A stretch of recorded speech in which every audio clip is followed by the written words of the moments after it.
Ukraine के बोरोद्वांका शहर में एक बैंक्वेट हॉल में रूसी सैनिकों ने अपना बेस बनाया है। रूसी टैंक ने पूरे हॉल और उसके पीछे की इमारत को अपनी चपेट में लिया है। उसी से जुड़ी ये रिपोर्ट देखिए।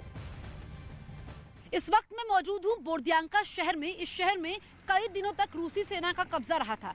मेरे पीछे ये जो मलबा आप देख पा रहे हैं, दरअसल ये एक बैंक्वेट हॉल हुआ करता था। यहाँ पर रेस्टोरेंट भी था, यहाँ पर शादियों की पार्टी होती थी, बर्थडे पार्टियां होती थी और भी ज्यादा खुशियां मनाई जाती थी। यहाँ पर अलग अलग सेलिब्रेशंस होते थे, लेकिन अब यहाँ पर मातम पसरा हुआ है।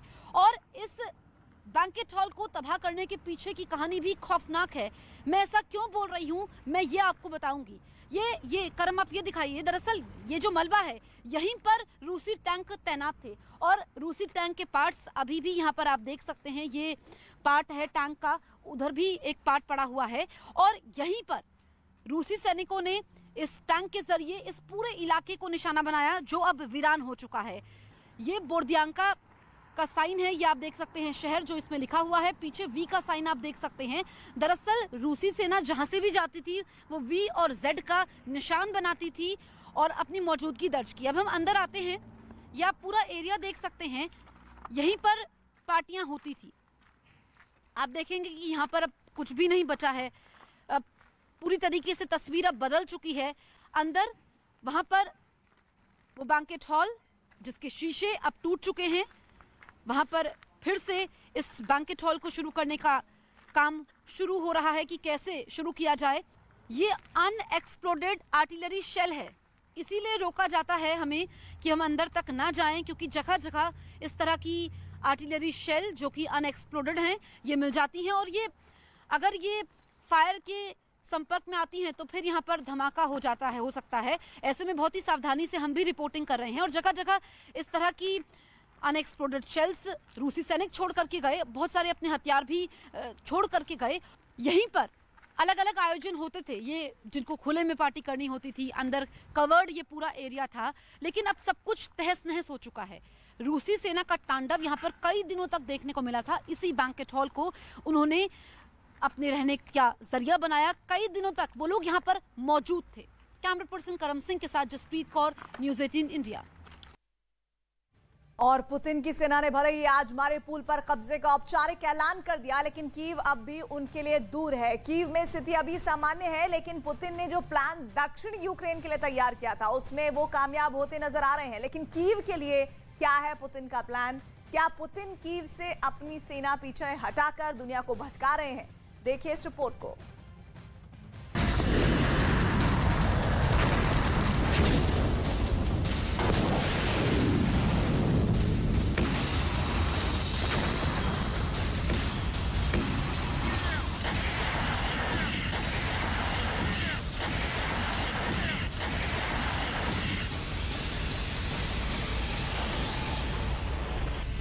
कीव का किला ढहाने में रूस नाकाम। पटरी पर लौट रही कीव में जिंदगी। रूसी बॉर्डर तक पहुंची जंग की आज।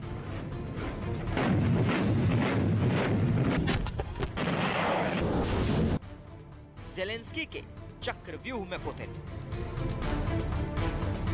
रूस के राष्ट्रपति व्लादिमीर पुतिन ने यूक्रेन विजय का जो सपना देखा था वो जंग के करीब 3 महीने गुजर जाने के बाद भी अधूरा है। रूसी सेना के ताबड़तोड़ हमलों से यूक्रेन के कई शहर तबाह और बर्बाद हो चुके हैं। इन हमलों में अब तक हजारों नागरिक और सैनिक मारे जा चुके हैं, जबकि लाखों लोग जंग की वजह से यूक्रेन छोड़ चुके हैं। लेकिन फिर भी व्लादिमीर पुतिन की फौज न तो यूक्रेन के नागरिकों और सेना के हौसले और जज्बे को तोड़ पाई और न ही यूक्रेन के राष्ट्रपति वोलोदिमीर ज़ेलेंस्की को डरा या फिर झोंका पाई है। 24 फरवरी की शुरुआत से ही रूसी सेना कीव पर कब्जे को लेकर बेताब नजर आ रही है। कई हफ्तों तक रूसी सेना ने कीव पर कब्जे की कोशिश भी की, लेकिन यूक्रेनी सेना ने उसके हर मंसूबे को नाकाम कर दिया। अब तक ऐसा ही वाकया सामने आया कि कैसे कीव की जंग के दौरान यूक्रेनी सेना के एक मास्टर स्ट्रोक ने यूक्रेन की राजधानी पर रूसी सेना के कब्जे के प्लान पर पानी फेर दिया था। दरअसल रूसी सेना राजधानी कीव के उत्तरी दिशा में बसे एक छोटे से गांव पर कब्जा करने की पूरी तैयारी कर चुकी थी, लेकिन जैसे ही यूक्रेनी सेना को रूस के इस प्लान का पता चला, उसने इरपिन नदी पर बने बांध के दरवाजे खोल दिए। इसका अंजाम ये हुआ कि इस गांव के आसपास के हजारों एकड़ इलाके में बाढ़ जैसे हालात बन गए और पानी की वजह से जमीन पर कीचड़ जम गया, जिसकी वजह से रूसी टैंक और सैनिक गांव की सीमा में घुस ही नहीं पाए।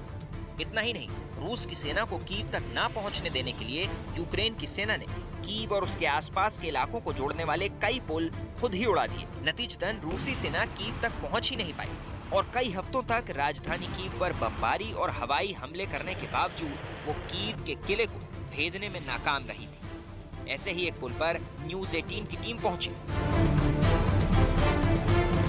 जिस पुल के नीचे मैं मौजूद हूँ ये काफी अहम है। ये वही पुल है जिसको यूक्रेन की आर्मी ने उड़ा दिया था ताकि रूसी सेना कीव के अंदर दाखिल ना हो जाए। आप मलबा देख सकते हैं और अब इस पुल को बनाने का काम हो रहा है। ये एक ऐसा पुल है जो कीव को यूरोप के बाकी देशों से जोड़ता है, इसके अलावा कीव को यूक्रेन के अलग अलग इलाकों से भी जोड़ता है। अब मैं आपको पीछे की तस्वीरें दिखा देती हूँ। दरअसल यहाँ पर एक वैकल्पिक रास्ता तैयार किया गया है जहाँ से गाड़ियों की आवाजाही हो रही है और पीछे वैकल्पिक पुल भी तैयार किया गया है। मार्च की शुरुआत में कई दिनों तक यहाँ पर युद्ध चला था और यहीं पर यूक्रेन की सेना यहाँ पर मौजूद थी। इधर से ही रूस को उल्टे पांव पीछे लौटने पर यूक्रेन ने मजबूर कर दिया था। कई हफ्तों तक कीव के आसपास के गांव और छोटे शहरों में कहर बरसाने के बाद रूसी सेना तो वहां से वापस लौट गई, लेकिन वो अपने पीछे दर्द की ऐसी खौफनाक कहानियां छोड़ गई जिसे याद कर इन इलाकों में रहने वाले लोग आज भी सहम जाते हैं। Коли я встала, я вже бачила взривну хвилю. Вона була така, як ото в фільмах показують. І потім мене вже збило з ніг і сипалось все. इना लेवचेंको का आरोप है कि रूसी सेना ने यूक्रेन के शहरों के रिहायशी इलाकों के साथ साथ वहां मौजूद स्कूलों पर भी जानबूझकर बमबारी और हवाई हमले किए थे। Ну, якщо це кидалась бомба, вони бачили, що це школа, правильно? Якщо це були якісь гради, то вони могли кудись потрапити не туди. Але я вважаю, що це було якесь ціленаправлене знищення, якесь запугування, я не знаю, от доведене до якогось такого жаху людей. यूक्रेन की राजधानी कीव पर तो कब्जे में नाकाम रहा था, लेकिन कीव और उसके आसपास के इलाकों में रूसी सेना के हमलों की वजह से भयंकर तबाही फैली। रूसी और यूक्रेन फौज के बीच हुई जंग का खमियाजा इन इलाकों के लोगों को आज भी उठाना पड़ रहा है। न्यूज़ 18 इंडिया की टीम ऐसे ही एक इलाके में पहुंची जहां लोगों को राशन के लिए घंटों लाइन में खड़े होकर इंतजार करना पड़ता है। इस वक्त मैं मौजूद हूँ बोर्दियांका शहर में। यहाँ पर लोगों के आशियाने उजड़ गए, उनका कारोबार छिन गया, अब खाने के भी लाले पड़ चुके हैं। मेरे पीछे तस्वीरें आप देखेंगे, यहाँ पर आप देखेंगे हजारों की तादाद में इस वक्त लोग मौजूद हैं। ये लोग इसलिए खड़े हैं क्योंकि यहाँ पर राशन बंट रहा है। यहाँ पर जो शुरुआत हुई है, लाइन की शुरुआत मैं आपको दिखाती हूँ, काफी लंबी है। देखिए पीछे करम आप वो तस्वीरें दिखाइए, वहां से लाइन शुरू हो रही है जो काफी लंबी है। आप समझिए कि लोग सुबह 5 बजे से इंतजार कर रहे हैं राशन के लिए। सरकार और वॉलंटियर्स की तरफ से कोशिश की गई है कि लोगों को राशन मिले ताकि कोई भी भूखा ना सोए। एक मुहिम चलाई गई है, हर दिन इसी तरीके से यहाँ पर काफी तादाद में लोग पहुँचते हैं, उनको राशन बांटा जाता है। ब्रिटिश खुफिया एजेंसी का दावा है कि रूसी फौज ने कीव पर कब्जे की नाकाम कोशिशों के दौरान पूरे इलाके में भयंकर तबाही मचाई। ब्रिटिश खुफिया एजेंसी की एक रिपोर्ट के मुताबिक राजधानी कीव के उत्तर में चर्नेव शहर में रूसी सेना की बमबारी की वजह से शहर में 3500 इमारतें तबाह हो गईं। रूसी सेना ने शहर पर अंधाधुंध हवाई हमले किए। हमले में शहर के रिहायशी इलाकों को निशाना बनाया गया। आने वाले दिनों में रूस डॉनबास इलाके में ऐसे ही हमले कर सकता है। रूस को कीव की जंग के समय भारी नुकसान उठाना पड़ा था। यूक्रेन के अलग अलग इलाकों में रूसी सैनिकों की लाशें पड़ी है। अब यूक्रेन की सरकार फेशियल रिकॉग्निशन तकनीक के जरिए उनकी पहचान कर रूस में उनके घर वालों को उनकी मौत की इत्तला दे रही है। लेकिन जिन इलाकों से रूसी सेना खदेड़ी गई है, वहां से खौफनाक कहानियां बाहर आई हैं, जो इस तरफ इशारा कर रही हैं कि रूसी सैनिकों ने अपने ऑपरेशन के समय वहां की महिलाओं से दुष्कर्म किए। कीव के बाहर के इलाके से एक ऐसी ही महिला ने दुनिया के सामने आकर उनके साथ रूसी सैनिकों की बर्बरता की आपबीती बताई है। 42 साल की इस महिला का आरोप है कि 9 मार्च की रात को डेनियल नाम के एक रूसी सैनिक ने उनका रेप किया और रेप करने वाले रूसी सैनिक की उम्र 19 साल थी। इस महिला का कहना है कि उसके साथ दुष्कर्म करने वाले रूसी सैनिक को उसके किए की सजा मिलनी चाहिए। फिलहाल यूक्रेन सरकार रूसी सैनिकों को किए दुष्कर्म के ऐसे कई मामलों की जाँच कर रही है। Ко мне относился как не женщине, не как к матери, а как, извините за выражение, как проститут. कीव से रूसी सेना की वापसी के बाद से शहर में जिंदगी धीरे धीरे पटरी पर लौटने लगी है। लेकिन रूसी सेना के हमलों से तबाह हुए शहर में चारों तरफ तबाही और बर्बादी का मंजर नजर आ रहा है। राजधानी कीव के लोगों को भी रोजमर्रा की चीजों के साथ ही पेट्रोल की किल्लत का सामना भी करना पड़ रहा है।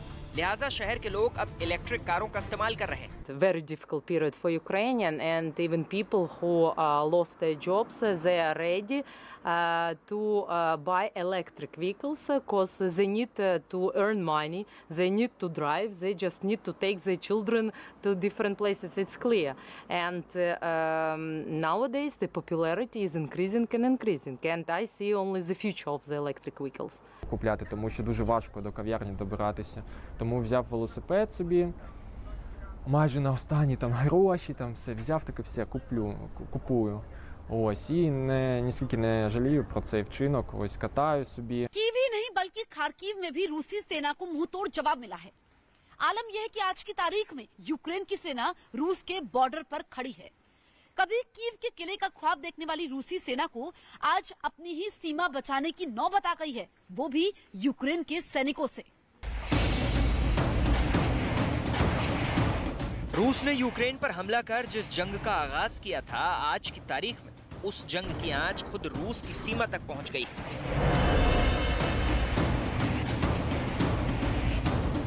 यूक्रेनी सेना ने पहले तो रूसी फौज को राजधानी कीव के इलाके से खदेड़ा और अब वो खार्किव से रूस की सेना को खदेड़ते हुए रूस की सीमा पर खड़ी।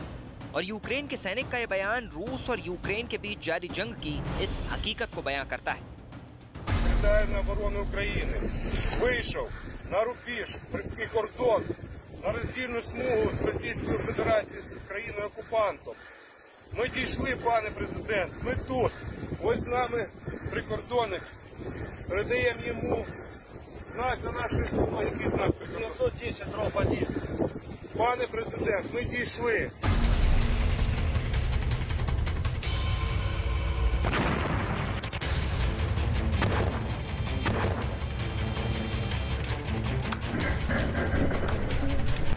अगर खार्किव के वॉरफ्रंट पर यूक्रेन सेना को फतह मिली है तो मारियुपोल में उसे शिकस्त का सामना करना पड़ा है।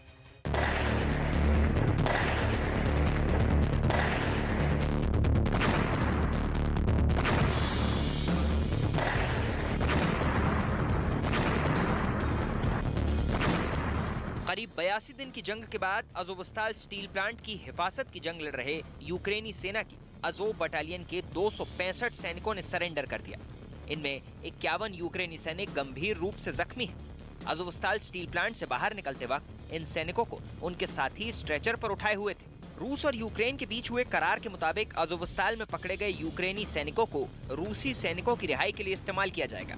इस बीच अजोव रेजिमेंट के कमांडर का कहना है कि उनकी यूनिट के सैनिकों ने अपने ऑपरेशन को बखूबी अंजाम दिया है। Війні підрозділами завжди є ризик. На війні немає повністю безпечних планів та операцій. Ти завжди ризикуєш. Головне усвідомити, чи прораховані всі ризики, чи пропрацьований план Б.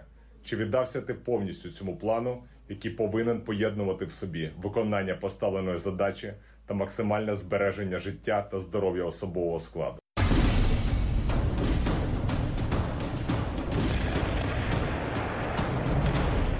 अजोवस्ताल स्टील प्लांट में फंसे सभी यूक्रेनी सैनिकों को सुरक्षित बाहर निकाल लिया गया, लेकिन मारियुपोल के मेटर का आरोप है कि हिटलर ने दूसरे विश्व युद्ध में जितने लोग मारे थे, पुतिन ने उससे दोगुने से भी ज्यादा लोग मारे।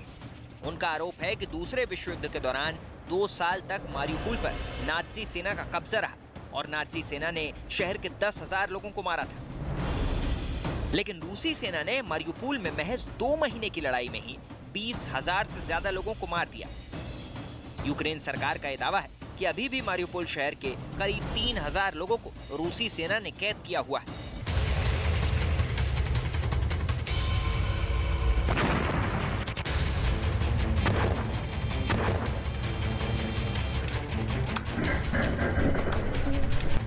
इन सब के बीच यूक्रेन की राजधानी कीव में हालात पहले से कुछ ठीक होते नजर आ रहे हैं। एक के बाद एक कई देश कीव में अपने दूतावास खोलने का ऐलान कर रहे हैं। 17 मई से राजधानी कीव में भारतीय दूतावास में एक बार फिर कामकाज शुरू हो गया है। इस बीच यूक्रेन ने रूस पर आरोप लगाते हुए कहा कि वो डोनेट्स इलाके के कई शहरों के सैन्य और रिहायशी इलाकों पर कब्जा करने के लिए उन पर ताबड़तोड़ हमले कर रही है। यानी रूस और यूक्रेन के बीच ये जंग अभी थमेगी नहीं।